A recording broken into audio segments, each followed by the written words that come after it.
आज हम इस वीडियो में जानेंगे परेशानी के वक्त में क्या करें। इंसान की इस भागदौड़ जिंदगी में फुर्सत मिले तो जरूर वीडियो को देखना। अंत तक देखिए, कुछ जानकारी मिलेगा।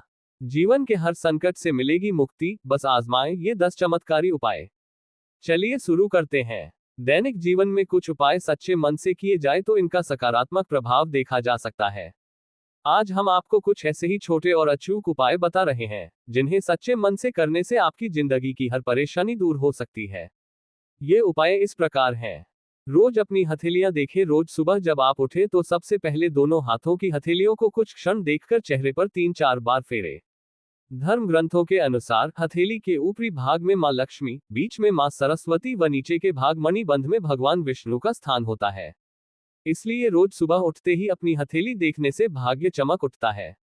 सूर्य की आराधना नियमित करें। पहली रोटी गाय को दे। भोजन के लिए बनाई जा रही रोटी में से पहली रोटी गाय को दे। धर्म ग्रंथों के अनुसार गाय में सभी देवताओं का निवास माना गया है।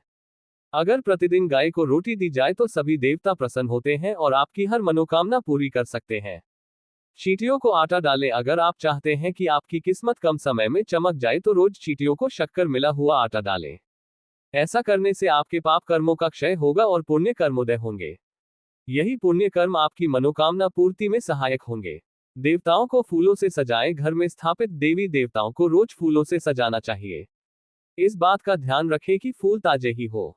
सच्चे मन से देवी देवताओं को फूल आदि अर्पित करने से वे प्रसन्न होते हैं। वह व्यक्ति के जीवन की हर परेशानी दूर कर सकते हैं। स्नान करने के बाद तोड़े गए फूल ही भगवान को चढ़ाना चाहिए, ऐसा नियम है। सुबह करे झाड़ू पोंछा। घर को हमेशा साफ स्वच्छ रखना चाहिए। रोज सुबह झाड़ू पोंछा करें। सूर्यास्त के बाद झाड़ू पोंछा नहीं करना चाहिए। ऐसा करने से मां लक्ष्मी रूठ जाती है और व्यक्ति को आर्थिक हानि का सामना भी करना पड़ सकता है। धर्म ग्रंथों के अनुसार जो व्यक्ति सूर्यास्त के बाद झाड़ू पोंछा करता है, देवी लक्ष्मी उस घर में निवास नहीं करती और वहां से चली जाती है। मछलियों को आटे की गोलियां खिलाएं। अपने घर के आसपास कोई ऐसा तालाब, झील या नदी का चयन करें जहां बहुत सी मछलियां हो। यहां रोज जाकर आटे की गोलियां मछलियों को खिलाएं। मां लक्ष्मी को प्रसन्न करने का ये बहुत ही अचूक उपाय है। नियमित रूप से जो यह उपाय करता है, कुछ ही दिनों में उसकी परेशानियां दूर होने लगती है। माता पिता का आशीर्वाद ले। रोज जब भी घर से निकले तो उसके पहले अपने माता पिता और घर के बड़े बुजुर्गों के पैर छूकर आशीर्वाद ले। ऐसा करने से आपकी कुंडली में स्थित सभी विपरीत ग्रह आपके अनुकूल हो जाएंगे और शुभ फल प्रदान करेंगे। माता पिता के आशीर्वाद से आप पर आने वाला संकट टल जाएगा और आपके काम बनते चले जाएंगे। पीपल पर जल चढ़ाएं। रोज सुबह स्नान आदि करने के बाद पीपल के पेड़ पर 1 लोटा जल चढ़ाएं। पीपल में भगवान विष्णु का वास होता है। रोज ये उपाय करने से भगवान विष्णु प्रसन्न होते हैं और शुभ फल प्रदान करते हैं। इस पेड़ का महत्व इसी बात से जाना जा सकता है कि अर्जुन को गीता को उपदेश देते हुए भगवान श्री कृष्ण ने स्वयं को पेड़ों में पीपल बताया था। घर खाली हाथ न जाएं। बाहर से जब भी आप घर में प्रवेश करें तो कभी खाली हाथ न जाएं। घर में हमेशा कुछ न कुछ लेकर प्रवेश करें, चाहे वह पेड़ का पत्ता ही क्यों न हो। पत्नी व बच्चों को खुश रखें। अक्सर घर या बाहर के तनाव में अनजाने में हम सबसे ज्यादा प्रताड़ित अपने परिवार को करते हैं। लेकिन याद रखें, पत्नी और बच्चों की आंख में आंसू अगर आपकी वजह से आते हैं तो तरक्की के रास्ते बंद हो जाते हैं। अतः परिवार को खुश रखना ही सबसे सटीक उपाय है सफल और खुश होने का। गीता के अनुसार बुरे वक्त में हर इंसान को करने चाहिए ये 2 काम।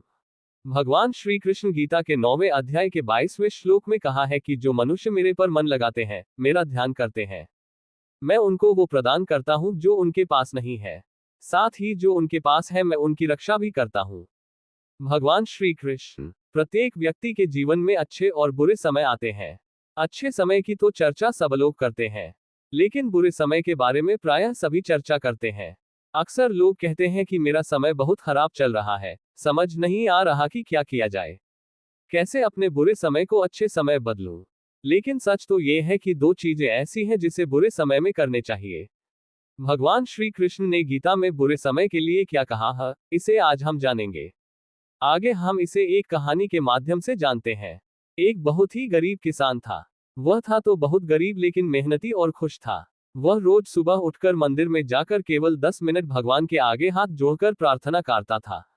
उस किसान की पत्नी भी हर रोज उसके साथ मंदिर जाती थी। प्रार्थना करके वह सारा दिन अपने खेतों में काम करता। उसका जीवन बहुत अच्छा चल रहा था।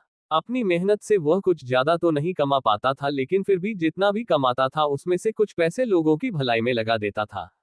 एक उस किसान के गांव में बीमारी फैल गई। किसान का इकलौता बेटा बीमार पड़ गया।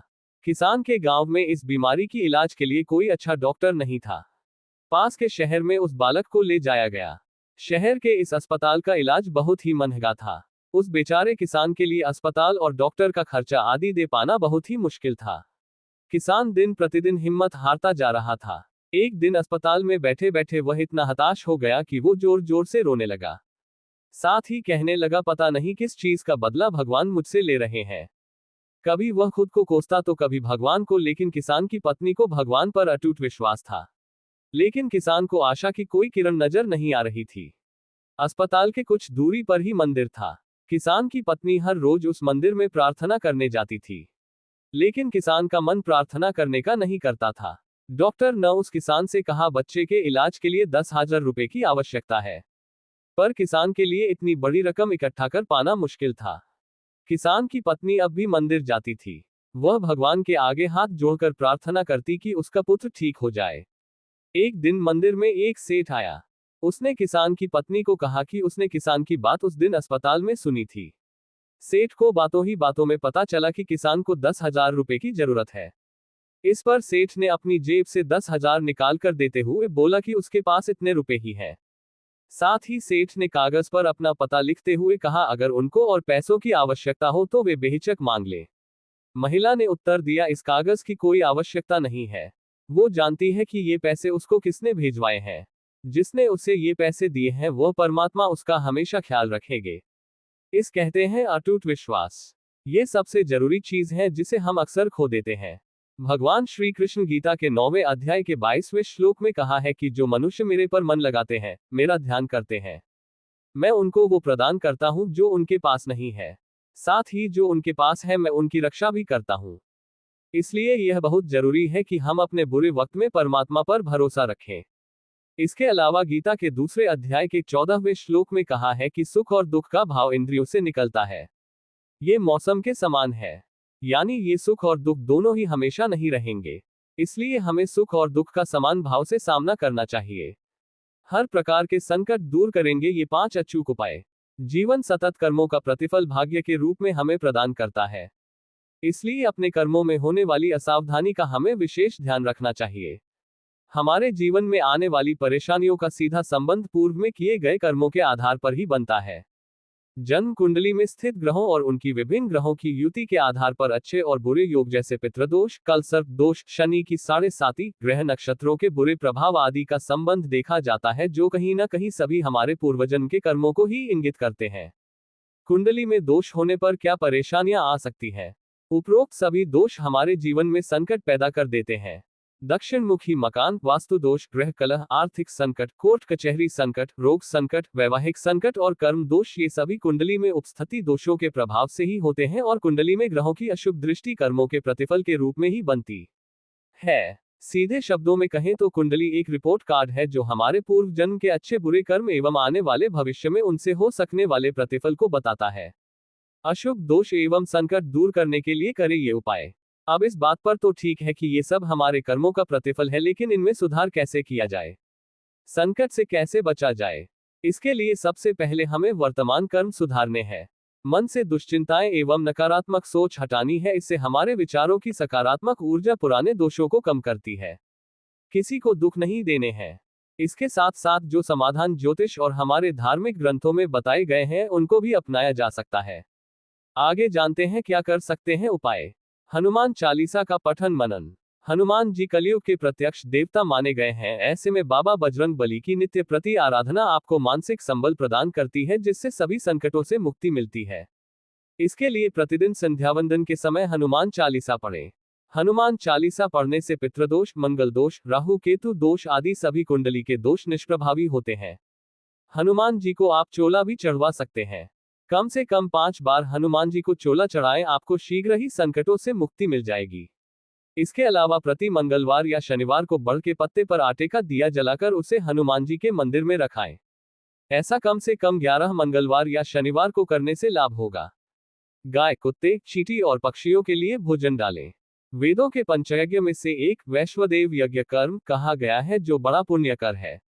प्रतिदिन कौवे या पक्षियों को दाना डालने से पितृ तृप्त होते हैं, चींटियों को दाना डालने से कर्ज और संकट से मुक्ति, कुत्ते को रोटी खिलाने से आकस्मिक संकट, गाय को रोटी खिलाने से आर्थिक संकट दूर होते हैं। शनिवार को करें ये उपाय। एक कांसे की कटोरी में सरसों का तेल और सिक्का डालकर उसमें अपनी परछाई देखें और शनि मंदिर में शनिवार के दिन कटोरी सहित तेल रखकर आएं। लगातार 5 दिन तक ये उपाय करने से आपकी शनि देव से जुड़ी पीड़ाओं का अंत होगा। नारियल का उतारा। एक पानीदार नारियल लेकर इसे अपने ऊपर से 21 बार वारें। वारते समय मन में किसी प्रकार की नकारात्मक भावना नहीं होनी चाहिए। वारने के बाद किसी देवस्थान पर जाकर इसे अग्नि में जला दें। यदि परिवार में किसी व्यक्ति पर कोई संकट है तो उसके साथ भी ऐसा कर सकते हैं। मंगलवार या शनिवार ये उपाय करना अति लाभकारी होता है। सेहत से जुड़े उपाय के रूप में तो ये बहुत कारगर है। जल का उपाय। ताम्र पात्र में जल लेवें और उसमें थोड़ा सा लाल चंदन मिला दें। इस पात्र को अपने सिरहाने रखकर सो जाएं। प्रातः उठकर सबसे पहले उस जल को तुलसी के पौधे में चढ़ा दें। ऐसा 43 दिनों तक निरंतर करें। धीरे धीरे आपकी परेशानी दूर होती जाएगी। तनाव दूर करने एवं मानसिक रूप से सशक्त बनने के लिए यह उपाय बहुत कारगर है। ये सभी उपाय हमारे शास्त्रों में बताए अनुसार हैं, जिन्हें विधिपूर्वक करने पर संकटों से मुक्ति मिलती है। जैसा कि ऊपर भी हमने चर्चा की है, जीवन की परेशानियों का हमारे कर्मों का संबंध होता है, इसलिए बुरे कर्मों से बचे। मन भी किसी के लिए द्वेष और बुरी भावनाएं न रखें। वीडियो अच्छा लगा तो सब्सक्राइब करें और सपोर्ट्स करें। धन्यवाद आपका।